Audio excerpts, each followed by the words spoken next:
project, we're going to create a sticky inelastic collision between two wooden blocks. Our goal is going to be to find the initial velocity of block 1 right before it hits block 2. This could represent a car crash, and police can use this physics to determine the initial speed of a car right before impact. An inelastic collision is a collision when two objects collide with each other and they stick together.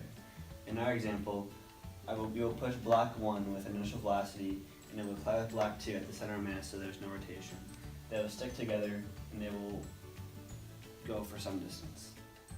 We are going to use conservation of momentum in order to solve this problem.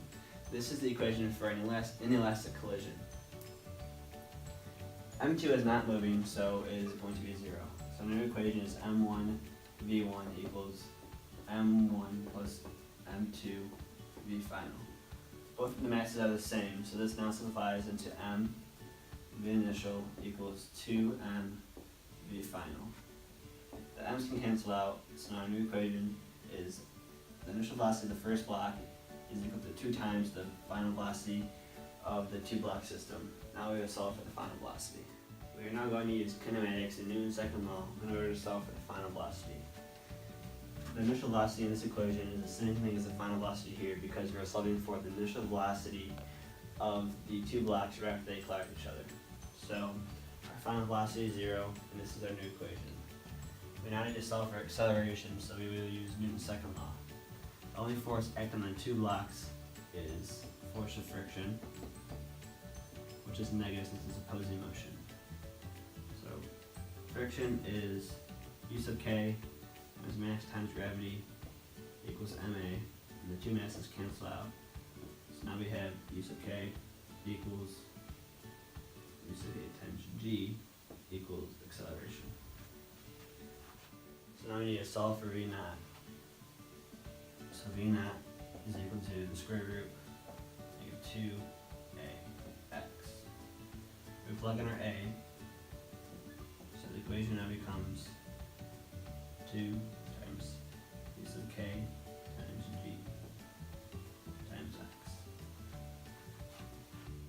So we looked up online the coefficient of friction between 2 pieces of dry wood, and it came out to be 0.35. Our gravity is 9.8 meters per second, and the distance that the 2 blocks travel is 0.13 meters. So when we plug them into the equation, we get 2 times 0.35 times 9.81 meters per second squared times 0.13 meters. This all simplifies to 0.94 meters per second, which would be the final velocity here. Now that we have solved for the velocity of the 2 blocks right after the collision, you can plug that into this equation to find the initial velocity of the first block right before the collision. So the initial velocity of the first block will equal 1.88 meters per second. So this initial velocity is useful for cops because they can determine if a car was speeding before they collide with another car.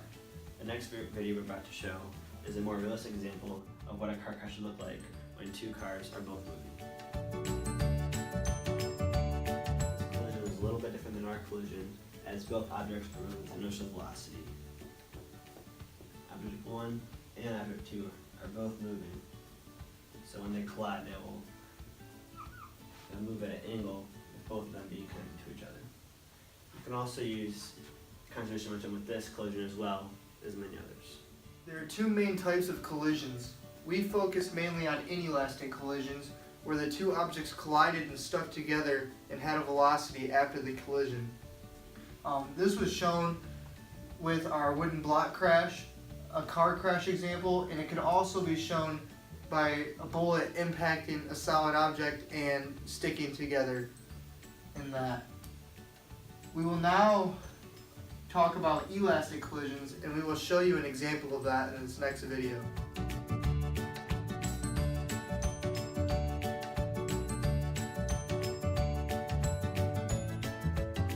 As you just saw in that example with the soccer ball, an elastic collision is a collision where 2 objects strike each other but do not stick together. Therefore, they will have 2 different final velocities. A soccer ball is an excellent example of that, where it is kicked and goes flying where the person does not. You can also see elastic collisions in the game of pool or billiards, where two balls are hit together to send another one flying towards a desired pocket. Elastic collisions are very common in real life and are really fucking awesome.